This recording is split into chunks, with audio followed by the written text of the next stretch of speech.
आज हम cervix cancer के कॉज और सिम्टम्स के बारे में बात करेंगे। मैं doctor Nilesh Chordia, J and gynaec cancer surgeon हूँ।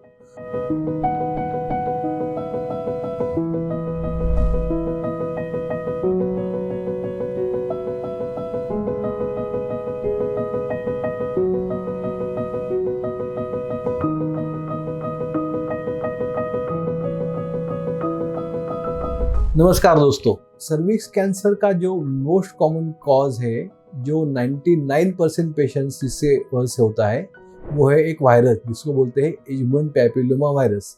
शॉर्ट फॉर्म में हम इसको HPV बोलते हैं। तो HPV virus unfortunately every sexually active females को लाइफ में कभी ना कभी इसका इन्फेक्शन होता है। भले उसका एक ही पार्टनर हो, फिर भी इसकी रिस्क है। तो ऐसा बोला जाता है कि वर्ल्ड में ऑलमोस्ट 40 बिलियन फीमेल्स जो है ये आज HPV वायरस से इन्फेक्टेड है। तो ये वायरस हमें HPV वायरस जो है वो हमें कैंसर के लिए एक सबसे बड़ा कारण है। जो पेशेंट्स को इसका इन्फेक्शन होता है, क्या सबको कैंसर होता है? जी नहीं। ऑलमोस्ट अगर आप देखते हैं जिसको भी इसका इन्फेक्शन हुआ है, वो 10 में से 8 पेशेंट्स में अपनी नेचुरल इम्यूनिटी ये वायरस को वापस क्लीन कर देती है।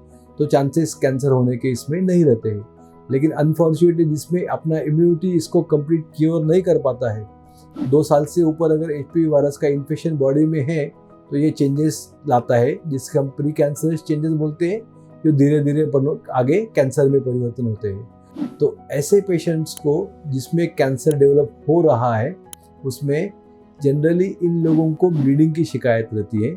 इन लोगों को सेक्स के बाद ब्लीडिंग हो सकता है, इन लोगों को मेंसेस के बीच में ब्लीडिंग हो सकता है, या इन लोगों को हेवी मेंसेस हो सकते हैं, या कभी कभी स्पॉटिंग होता है। एक अराउंड 5 to 10% पेशेंट्स में ब्लीडिंग नहीं होती है, इनको सिर्फ सफ़ेद डिस्चार्ज जाता है। अगर वाइट डिस्चार्ज परसिस्टेंट है तो ये भी एक सिम्टम्स सर्विक्स कैंसर का हो सकता है। इसके अलावा अगर किसी को बैक में पेन परसिस्टेंटली रह रहा है तो भी इनमें सर्विक्स कैंसर के चांसेस है। और किसी पेशेंट में अनफॉर्चुनेटली ये एडवांस होने पे मालूम पड़ता है, जैसे कि लीवर में फैलने से जॉन्डिस हो गया, बोन में फैलने से फ्रैक्चर्स हो गए। ऐसे भी सिम्टम्स इनडायरेक्टली पाए जाते हैं। और ब्लीडिंग की वजह से काफ़ी पेशेंट्स को वजन कम होना, थकावट लगना, वेट लॉस, ये सब चांसेस रहते हैं। तो परसिस्टेंट ब्लीडिंग है, एब्नॉर्मल ब्लीडिंग है, तो आपको डॉक्टर को जरूर कंसल्ट करना चाहिए।